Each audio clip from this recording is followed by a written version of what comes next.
Bonjour à tous et bienvenue dans cette nouvelle vidéo dans laquelle je vais vous montrer qu'il est possible de créer un outil tel que Linktree, donc une page link in bio, ce qu'on appelle, avec Bubble, l'outil bubble.io, et je vais vous montrer un template que moi j'ai créé, donc vous pourrez acheter bien sûr, il coûte que 19 dollars une seule fois, et vous pourrez utiliser ce template pour créer votre propre page link in bio, et je vais vous montrer également toutes les possibilités de cet outil là que j'ai développé, donc n'hésitez pas également à aller voir un petit peu sur le site comment il réagit, et puis si vous avez des questions surtout n'hésitez pas à revenir vers moi, à mettre un commentaire ou à m'envoyer un petit email également.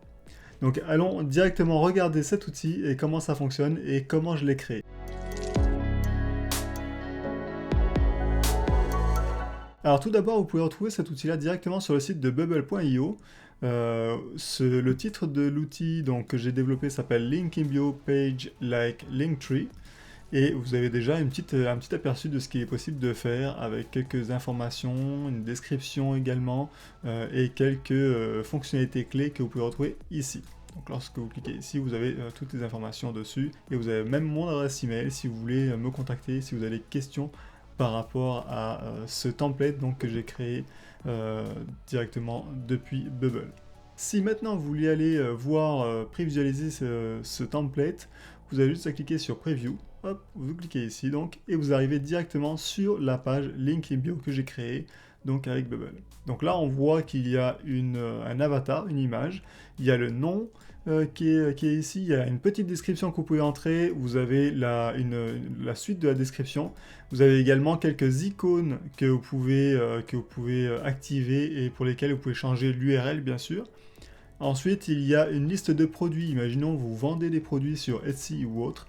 Eh bien, vous pouvez les entrer ici. Vous avez même la possibilité de changer le titre des boutons, les couleurs également, le prix, bien sûr l'image, le titre, la description et même le lien avec le titre du lien et l'URL vers votre boutique. Ça peut être Etsy, ça peut être une boutique Shopify ou commerce, peu importe. Finalement, c'est juste le lien qu'il faudra rentrer. Ensuite, j'ai oublié de vous mentionner également que vous pouvez changer l'icône qui est ici. Pour vos ressources, vous pouvez changer l'icône. Là, j'ai mis l'icône de Bubble parce que finalement, dans cette catégorie-là de liens, pour exemple, ce sont des liens de Bubble.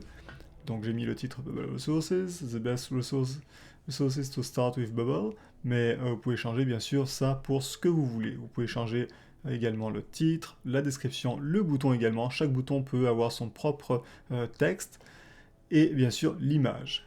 Et pour finir, j'ai mis une partie pour YouTube. Bien sûr, l'icône qui est ici, elle ne s'affiche pas forcément très bien parce que c'est une petite icône, mais vous pouvez changer bien sûr pour quelque chose d'autre. Je vais vous montrer tout de suite après l'administration pour voir un petit peu toutes les possibilités que vous avez. Donc il y a bien sûr le titre, la description également, et toutes les vidéos. Alors là, on est sur l'administration de la page, où vous avez pas mal de fonctionnalités qui vont permettre de gérer vraiment cette page et la personnaliser comme vous voulez. Bien sûr, il y a le lien déjà pour aller voir la page en elle-même, pour se déconnecter également, et il y a deux fonctionnalités que vous pouvez activer ou désactiver.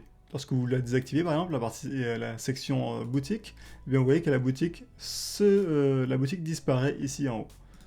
Si vous la réactivez, eh bien, elle réapparaît ici. Pareil pour la partie YouTube. Ensuite, il y a les catégories de liens. Ici, bien sûr, tous les liens que vous allez créer pourront avoir une catégorie, enfin devront même avoir une catégorie. Mais là, vous pouvez ajouter une catégorie ici en ajoutant une image, un titre, une description. Vous pouvez également supprimer les catégories si vous en avez une, et vous pouvez aussi modifier une catégorie déjà créée. D'ailleurs, si vous avez déjà des liens dans une catégorie et que vous essayez de la supprimer, le système va vous dire, attention, cette catégorie contient des liens, donc si vous voulez la supprimer, d'abord, essayez de supprimer les liens, et ensuite vous pourrez supprimer la catégorie en elle-même. Ensuite, il y a la partie des liens. Les liens, eh bien, tout simplement, c'est exactement le même principe. Vous cliquez sur le bouton Add, vous entrez le titre, la description, le lien du lien, justement, l'URL du lien, le texte du bouton, vous choisissez la catégorie, l'image, et vous sauvegardez le lien. Si vous avez créé déjà un lien, vous pouvez le supprimer ici, ou vous pouvez le modifier également en changeant l'image, le texte, la catégorie, tout ça. Ensuite, il y a la partie produit. C'est exactement, encore une fois, le même principe. Vous ajoutez un produit ici, vous entrez le prix, le texte du bouton, l'URL du bouton, l'image, le titre, la description. Vous pouvez supprimer un produit, vous pouvez le modifier également. Et il y a la partie Settings, Shop Settings, dans la partie paramètres de la boutique. Vous pouvez changer l'icône de la boutique ici, changer le titre, la description, le bouton, donc le texte du bouton qui va vers votre boutique, par exemple Etsy, Shopify, WooCommerce et autres, et l'URL bien sûr. Pour YouTube, c'est exactement la même chose. Vous avez une partie pour changer l'image de l'icône. Finalement, c'est l'image qu'on voit ici, hein, qui est avant le titre. Donc vous pouvez la changer ici, vous pouvez changer le titre de cette section, la description, le lien, le texte de tous les boutons, le texte du grand bouton qui est tout en bas. Vous avez également la possibilité donc d'entrer l'URL de votre chaîne YouTube. Si vous ne le faites pas, ça ne va pas fonctionner. Là, il y a également une partie pour l'API. Parce que pour que le système récupère automatiquement les dernières vidéos qui sont sur votre chaîne, il faut utiliser l'API. Et pour ça, il y a un tutoriel qui existe. Alors, c'est pas moi qui l'ai fait, hein. J'ai pris un tutoriel depuis HubSpot directement parce que c'est un tutoriel qui est très très bien fait et il vous explique vraiment exactement ce que vous avez besoin de faire pour récupérer une clé API. Donc là, ce sont les 7 parties, pardon, et on vous dit donc avec des images, etc., comment avoir une clé API et l'utiliser. Donc là, ensuite, vous l'entrez ici, cette clé API, et il ne vous reste plus qu'à changer deux choses. Premièrement, donc le nombre de vidéos que vous voulez afficher, mais également entrer l'identifiant de la chaîne. Donc clairement, c'est finalement ce qui se passe dans ce qu'il y a dans le lien de votre chaîne, hein. Par contre, il y a un point à bien savoir, c'est que lorsque vous entrez ça, et que vous le mettez ici, il faut remplacer les deux premières lettres, comme on voit UC, par UU. Parce que si vous ne faites pas ça, ça ne va pas fonctionner. Donc c'est vraiment... je ne sais pas pourquoi, mais en tout cas, c'est comme ça. Donc il faut juste remplacer ces deux petites choses. C'est vraiment très très simple. Et ensuite, ça va récupérer automatiquement toutes vos vidéos, du moins le nombre de vidéos que vous aurez entrées ici. Et ça va les afficher automatiquement dans votre page. Ensuite, il y a la partie liens sociaux, qui est donc correspond finalement aux icônes que vous voyez en haut de la page ici. Lorsque vous entrez une URL sociale ici, ça va afficher l'icône. Par contre, si vous l'enlevez, ça va supprimer l'icône. Comme là, on voit que l'icône Facebook a disparu. Par contre, si on la remet, l'icône apparaît de nouveau. Il y a ensuite la partie identité. Là, vous pouvez mettre votre nom et la description ainsi que l'avatar. Et là, vous pouvez mettre vraiment tout ce que vous voulez, parce que finalement, c'est un éditeur HTML qui est ici, un éditeur de texte. Donc, vous pouvez mettre des listes, vous pouvez mettre en gras, en italique, en barré, etc., souligné. Donc là, vous pouvez mettre vraiment ce que vous voulez, et ça va fonctionner. Ensuite, il y a la partie donc footer. Texte du footer, c'est vraiment le texte qu'on voit tout en bas de la page. Je vous ai montré tout à l'heure. Si vous avez besoin de mettre des mentions spéciales, etc., bien, vous pouvez les ajouter ici. Ensuite, vous allez retrouver la partie Custom CSS. Alors, j'ai fait exprès d'ajouter des classes CSS à chaque élément de la page pour que vous puissiez vraiment personnaliser comme vous voulez. Par exemple, ici, pour l'avatar, si vous ne voulez pas un avatar arrondi, par exemple, eh bien c'est très simple, il suffit d'ajouter le code CSS qui le rend carré. Donc là, par exemple, ici, on va chercher, donc en cliquant droit, on fait inspecter, on va chercher en passant la souris dessus, on va chercher l'élément l'élément correspondant donc pour cette image.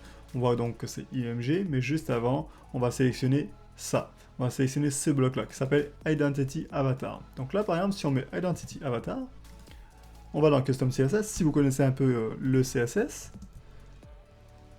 et on va ouvrir les accolades et on va mettre Border Radius.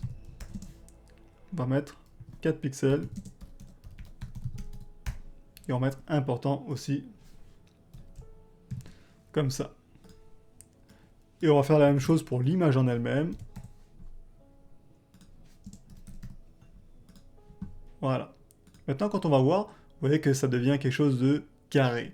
Alors, l'image est quand même ronde, mais ça, c'est parce qu'on a mis une image ronde ici. Mais sinon, elle serait carrée. On peut essayer de faire la même chose pour le groupe qui contient les éléments ici. Donc là, le groupe, c'est ça. Ça s'appelle Content Group. Et on va tout simplement faire une virgule.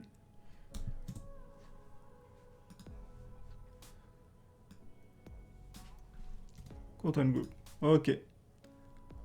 Et maintenant, hop, vous voyez, c'est plus du tout arrondi. Pareil pour les boutons, hein, finalement. Les boutons, si on cherche ici, le bouton, on met Product Button, si on veut pas du tout de bordure. Hop. Voilà. Et là, les boutons ne sont plus du tout arrondis. Donc là, on va supprimer ça, mais voilà voilà comment faire ça. Ensuite, il y a la partie SEO. Alors, la partie image, enfin couleur, finalement, ici, n'est pas forcément dans la bonne catégorie, c'est pas forcément du SEO, mais je l'ai mis ici parce que je pense que ça allait bien avec cette partie. Donc là, vous mettez le titre, la description de votre page, choisissez donc la couleur principale, donc là, c'est du jaune orangé, mais vous pouvez mettre, par exemple, je sais pas moi, du vert, par exemple. Si on met du vert ici, et que ça valide, vous allez voir que la couleur principale sera verte. Ici, ça se met en vert, ici, ça se met en vert. Quand on passe la souris sur les boutons, ça se met en vert également. Il suffit donc de choisir la couleur que vous voulez. Là, je vais remettre quand même l'autre couleur. Voilà. Vous pouvez envoyer également votre icône, donc favicon, et une image SEO. Et pour finir, il y a toute la partie pour changer votre adresse email et votre mot de passe. Voilà en gros notre outil, donc l'outil, le template que j'ai créé, qui vous suffit si vous voulez, donc juste d'acheter directement ici depuis le site de Bubble, et ensuite vous l'aurez disponible dans votre compte pour pouvoir créer une nouvelle application ou un nouveau site en partant de ce template là. La page de connexion, je ne vous ai pas montré, hop, lorsqu'on se déconnecte, et on va sur Login.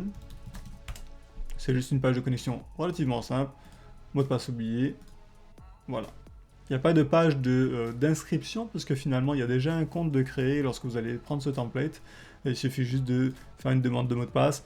À la rigueur, changer quelques paramètres au niveau administration dans donc Data. Vous avez ici l'adresse email. Il suffit de cliquer ici, mettre votre adresse email là, faire une demande de mot de passe oublié et vous allez pouvoir ensuite vous connecter facilement. D'ailleurs, pour vous montrer un petit peu comment c'est fait, c'est ça finalement la page d'index, la page qui affiche toutes les données. Là, on voit rien parce que finalement, c'est beaucoup de conditions dans cette donnée. Les conditions, les données sont affichées uniquement sous condition qu'il y ait des données à afficher. Lorsque les affiche ici, vous voyez, ça affiche comme ça. Et vous allez voir que, par exemple, ici, donc, il y a une classe Content Group, ici, il y a une classe Identity Avatar. Ici, il y a une classe Product Button. Ici, il y a une classe YouTube Video Button. Vous voyez, il y a une classe pour quasiment tout, comme pour Footer Text également. C'est la possibilité donc de modifier avec du code CSS facilement. Comme là aussi, Linktree Body Class, si vous voulez changer, si vous voulez mettre une image de fond ou changer la couleur de fond de votre page, eh bien c'est possible. Voilà, j'espère que cette vidéo vous a plu pour voir à quel point il est possible de faire un petit peu ce qu'on veut finalement avec Bubble.io, notamment une page de type Linking Bio comme Linktree. Et si vous avez des questions par rapport à ce template, n'hésitez pas à m'envoyer un petit message en commentaire par exemple ou par email. Donc ça sera un plaisir de vous répondre.